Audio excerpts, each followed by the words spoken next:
Welcome back. I am Alina Smith. I'm a producer, songwriter, and artist. I've worked on projects like Fall Out Boy, ITZY, Red Velvet, Betty Who, and many others.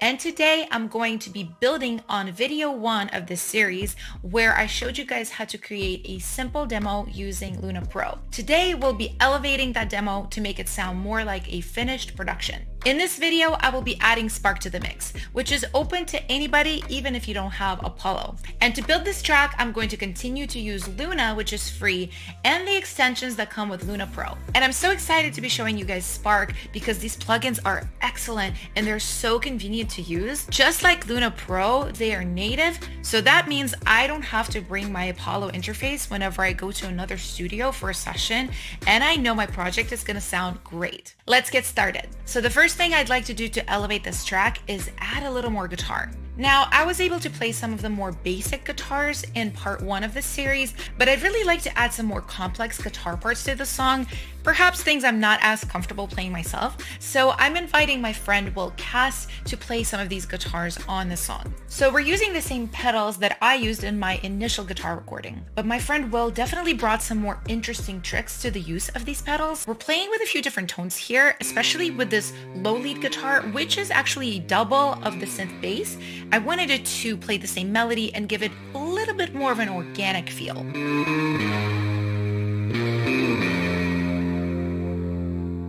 So for this sound, we're using the Dream and the Golden with the reverb pretty cranked up. We've added a few other ornamental parts like this tremolo arp here, which is using the tremolo from the Ruby pedal.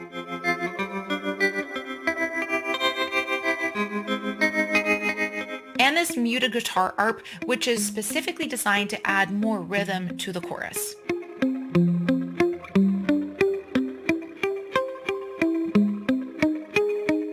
And of course, considering that Will is a really great guitar player, we wanted to add some more challenging guitar riffs, which he's playing all over the last chorus, also using the Golden and the Dream with the reverb pretty turned up.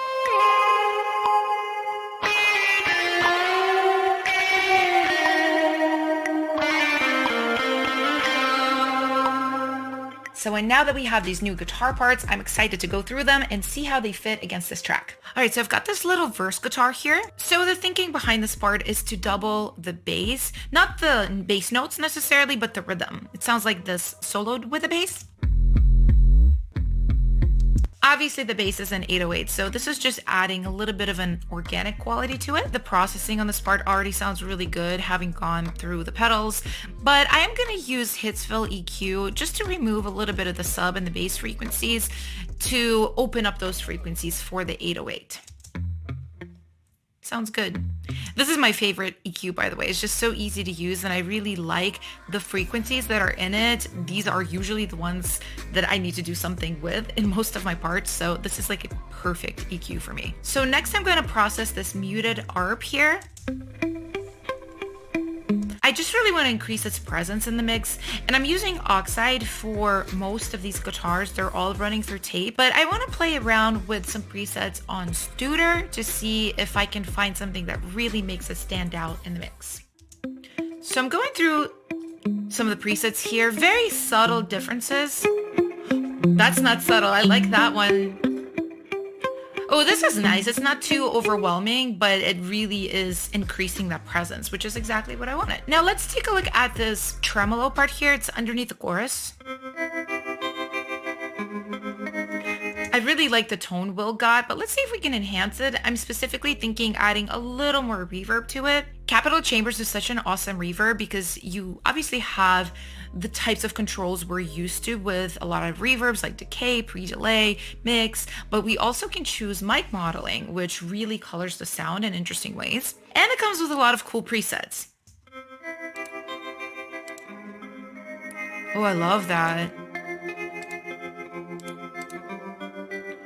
I love this big guitar lead preset. Something really smooth about it. It's really nice. Yeah, just a little goes a long way, I think. And I'm gonna dip a little bit with Pro Q just because I'm hearing a ringy frequency. Now let's take a look at this tremolo guitar in the post. I really like the sound, but I'd love to hear it even a little bit more gluey, a little bit more present in the mix. I'm going to use the 175B and just look through the presets and see if anything really makes this guitar part shine more. Oh, that's nice. Oh, I love this 12-string harmonics. It's a little bit fuzzier of a preset, but I like what it's doing for the part, especially in the whole track. You got me seeing two walls in the same sky. Yeah, I really like that. And I'm using the Hitsville EQ here just to pull out some of the low end. Now we'll play a few of these guitar noodle parts in the second verse, which I really like. They literally are just kind of floating parts that sit above the vocal. I do think these need to be processed a little bit heavier to kind of have a washier feel to them. So let's look at some verbs. Hitsville chambers is a really fun verb to use because you do have the controls like pre-delay, width, decay, but you also have speaker modeling, you have mic modeling, and even distance modeling, which I like this animation. It's just kind of fun. It makes you feel like you're really moving around a mic in a room. And I do want this to be pretty wet here. Kind of washy.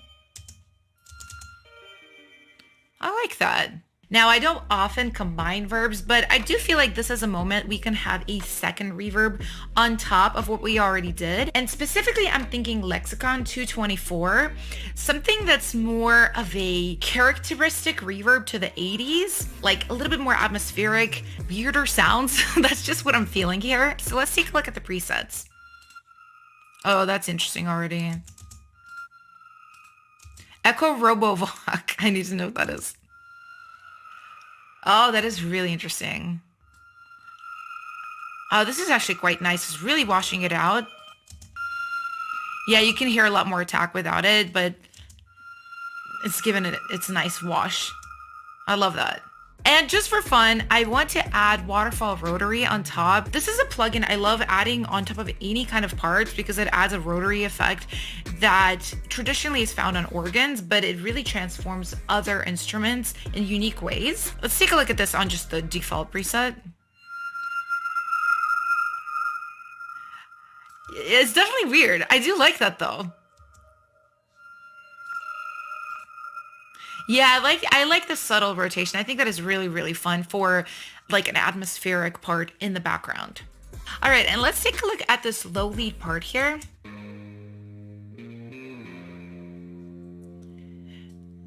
Now this sounds already really good to me, but I think we can add a little bit more character to it with compression.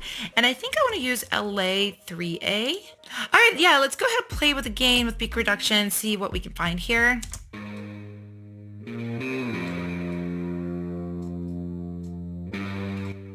I mean, yeah, this is creating that nice mid-range growl on it. I want to hear it against the track to see if this may be a little bit too much. Ooh, I like it. It definitely gives it a presence in the mix. I like it. All right, I like how these guitar parts are coming out. Let's hear what everything sounds like together. When I'm with you, I can see up in the same sky, silver on. Yeah, that's definitely giving it a lot more power. I like it. So there are a few instrument parts I created in the last part of the series that I want to take another look at. So we have this organ part here that I created with Shape. I think it sounds really good already, but I'm curious if we can elevate it if I use Waterfall B3 instead. So I got my B3 here, and I really love the sound of this organ and the rotary modeling on it. It's really fun. It sounds really good. All right, let's look through the presets. Oh, there's a lot of really cool sounds in here. I really like this American Gospel preset because it's quite a bit wider than the organ I had with Shape. Like if we compare here. This is very pointed, and this lives more on the sides, and it doesn't have that attack. Maybe I make it a little bit softer too by pointing the balance to the drum. And let's see how we can process this a little bit more. I think a little reverb could do it a lot of good. I've got pure plate verb here, just cutting off a little bit of the lower frequencies. But this funky thing I did is I actually automated the reverb to increase as the part goes into the run. You can see it right here. I think it makes this ending here a little bit less harsh. And one more thing I'm thinking of doing here is I want to automate the pitch of this run to drop even further to give it a little bit more of like an electronic produced feel. And I've got this Apple plugin here to do it.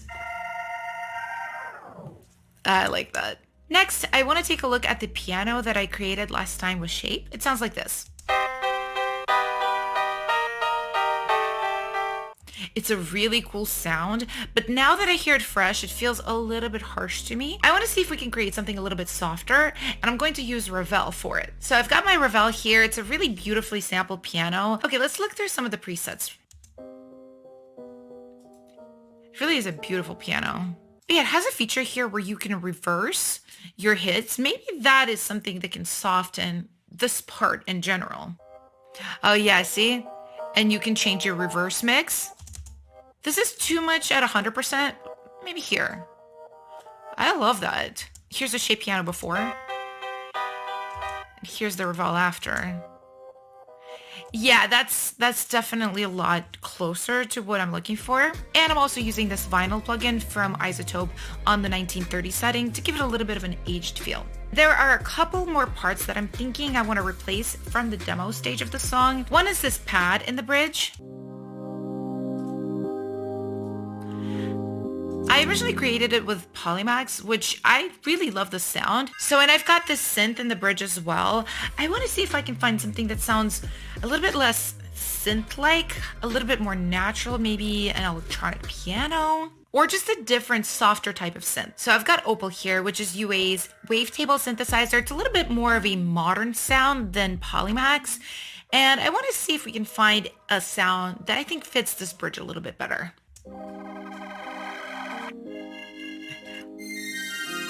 There's a lot of really good presets in here. Well, I really like this. It's a little bit of a softer sound, almost like an electronic piano, pretty much exactly what I wanted. So let's roll with this. All right, and now that we're done replacing sounds, let's go ahead and create some new parts for the song. So I've been thinking about which instruments I'd like to add to the song still, and I'm really feeling an electronic piano. Now UA has a really beautiful electronic piano called Electra. It is their version of the Fender Rhodes. It's really well recorded, and it has some studio effects baked into it. So let's check it out. All right, so here we are in Electra. I love the look of this plugin. Obviously, this animation is so nice, but you can choose different pedals for it, which is quite exciting, and you can choose different amps. There's definitely a lot you can do with this. But let's keep it simple and take a look at some of the presets. Oh, this is fun. I like the kind of lo-fi preset.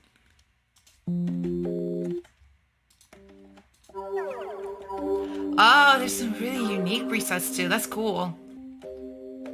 I'm playing with this chorus room preset. I really like this. So I think I'm going to play a part and see what happens.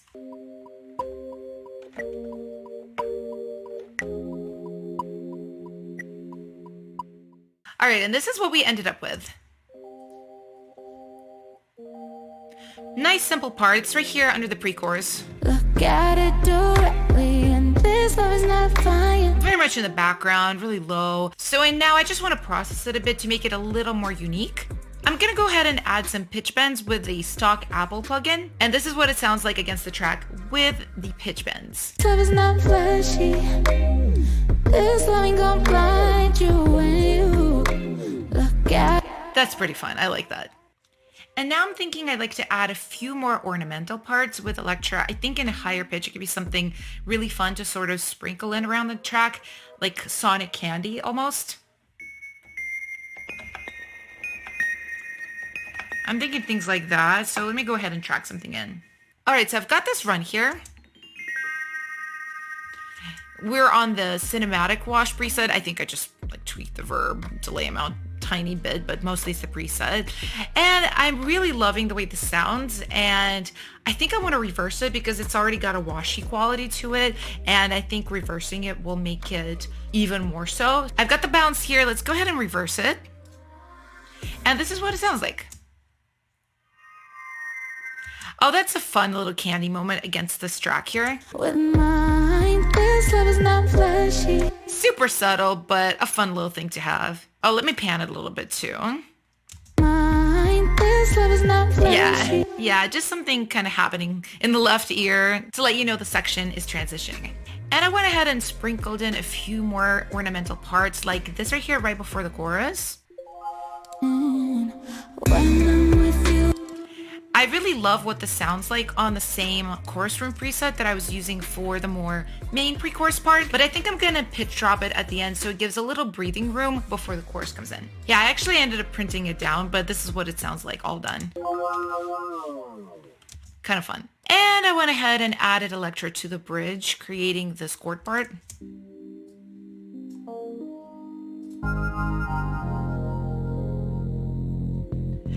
Just something nice to kind of round out all the sounds that are happening here. So now I'm thinking I'd like to add some strings to this song. I've mentioned I'm really inspired by Ariana Grande for this type of production, and sometimes in her tracks there are really beautiful string arrangements. So I want to see what we can add here that doesn't feel too overwhelming, but really does add that orchestrated feeling. So I've got an instrument here called Session Strings Pro. It's from Native Instruments, and I'm thinking the first type of articulation I'd like to try for these strings is something staccato. I'm thinking specifically for the post-chorus to really help increase its rhythmic quality. Let me just go ahead and try to track that in.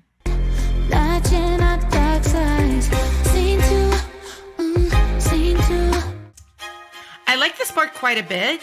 I'm going to double it with other string instruments now. So I've got this Stradivari violin from Contact also playing the same exact part, and this Amati viola an octave down, and it sounds like this all put together.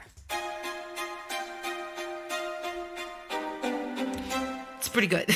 And now I'm gonna go ahead and create the rest of the arrangement. All right, so I've done a full string arrangement. As you can see, there's a lot going on, so let's just go over it. In chorus 1 specifically, I have these glissando strings that add these small little candy moments to the track, like this. To hear it soloed.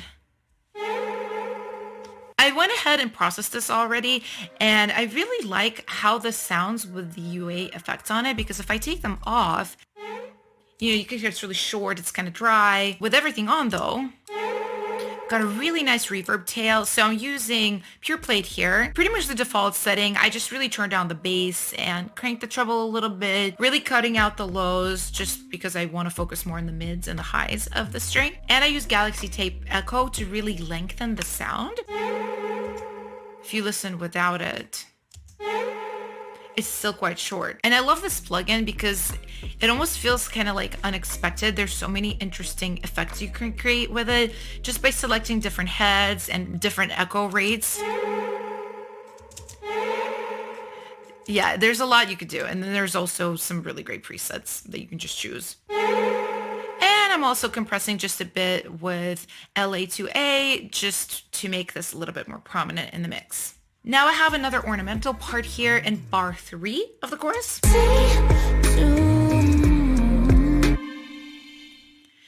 It is an interesting part because it's a trill with a lot of effects on it. If you listen without the inserts, it's like this very orchestral trill, exactly what you would expect.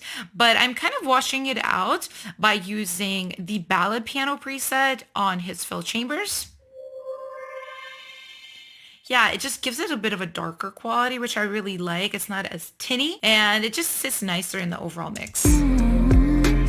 Now I'm adding a little bit more arrangement-wise in chorus 2. So in my arrangements, I always like to have them build, and that's exactly what I'm doing here with chorus 2. I'm adding a little bit more notation on the staccato strings. And they kind of go with the top line, the melody of the song. Silver on silver we look damn good. So I think that adds quite a bit. And I do add another glissando part here. This is definitely very heavily processed. It doesn't even sound like a string to me. So we're using Galaxy Tape Echo again. And we're adding a wow effect with this plugin called Wow Control by Gigahertz. If you hear without these inserts, it's a totally different sound. So, and I would say a lot of the darker quality of the final sound can definitely be contributed to Galaxy. It's really changing it and making it unique. So, and the final thing in the arrangement is I'm adding legato strings to the very last post-chorus, which I want to feel the biggest. Eventually in part 3 of this series, I want to add really large background vocals here, perhaps even a choir part. So I want these strings to be almost like a bed for all of that to sit on. So this is what we have.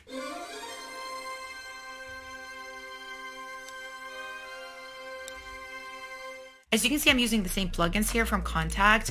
I just have several instances of the different strings performing various notes of this chord to make it nice and big. And I'm busting out to an aux here because there are a lot of string parts and this is gonna help me kind of tie them all together. So, and I went ahead and bust this out to its own aux, just it will be easier to process. There's a lot of tracks and it's nice to keep it organized. First thing I want to do here is maybe play with EQ a little bit. I'm going to go ahead and use a Pultec EQ just to see if I can increase the resonance of the higher frequencies. That's a lot. I don't need as much. Maybe something like this, just so they can kind of hug around the vocal and fill up the top end of the frequency range. But I do think we need to make this softer by adding reverb. Let's go ahead and try lexicon here. I'm thinking maybe a long or a hall verb. Let's try hall. Oh yeah, I like how this colors it. Interesting. Horn hall, I'm curious.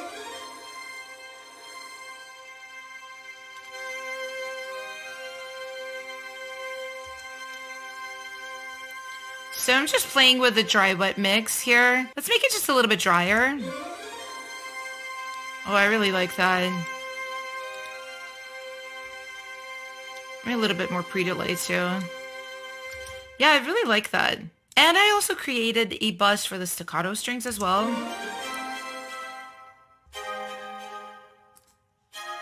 And right here, I'm also increasing the top range. Maybe I'll go 8K here just so it's not exactly the same as the last chorus strings. You always want to differentiate just a little bit in the mix. Oh, I like that. There's just a little darker. And I'm using capital chambers as the reverb.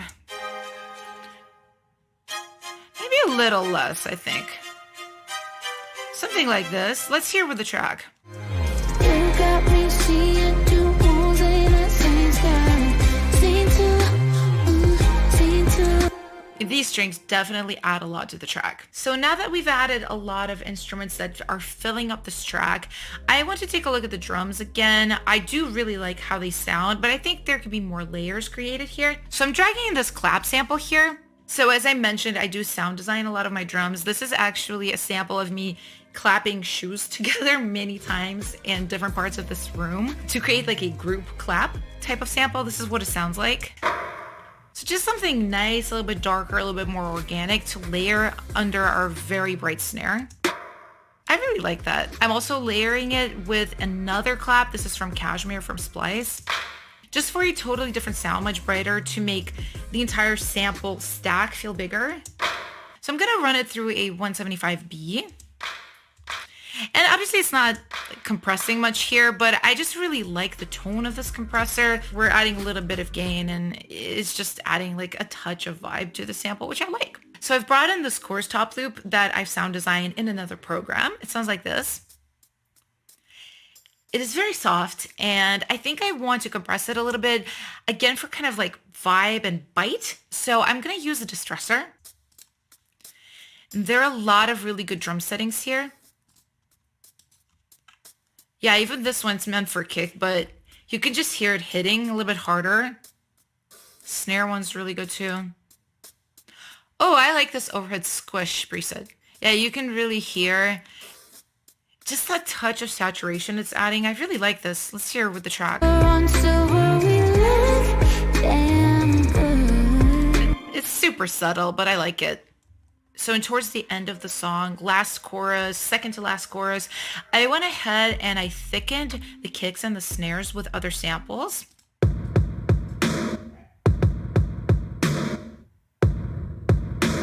Without this, it's very programmed, but with these samples, it's adding a little bit of that live feel. Yeah, so these are samples that I made by combining a bunch of samples from Splice with my own and just stacking it up until I liked it. And I'm also processing it with Distressor on the giant drum room preset. You can hear without it, it's just a lot more tame, but with it, like, it has a lot of presence. And I'm also using Distressor on the big snare sample, which happens every other hit. It's just for like room, sound, and width. But again, pretty tame without it and really present with it on. When I'm with you, I can see. And starting with the second chorus on, I'm also adding some rides. So when I went ahead and I took the drums and I bussed them out to their own bus, and I'm using the Capital mastering compressor on it just for a little bit of extra juice. I haven't played around with this as much as I'm going to in part 4 of this video where I will be mixing, but I did use this hip hop master on it. And I kind of just played around with attack and release until I felt like everything was gluing together well.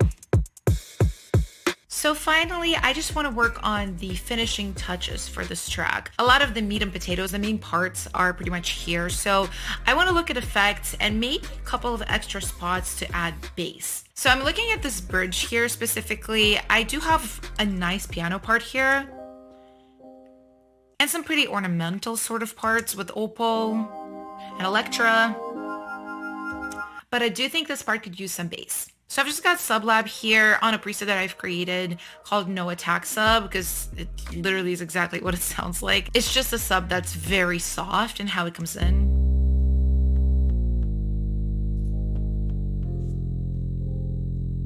And I think it helps create that nice bed for this bridge, especially for the vocals I'm gonna sing here later. And I brought this bass slide sample here right before the chorus to create a little bit better of a transition. It sounds like this. Damn, kind of magic license. You can hear it. It's subtle, but without it sounds a little bit bare. Magic license. So I really like it here. And I've sprinkled various effects all around the song, like this final noise. Kind of goes with the bounce of the track, and I find this to be a cool effect to use because it's so subtle. Not everybody's gonna notice the noise, but it does a little bit of something like subliminal in my opinion. I have some samples here. This is called orbital effects, and I think it really fits for a song called Two Moons.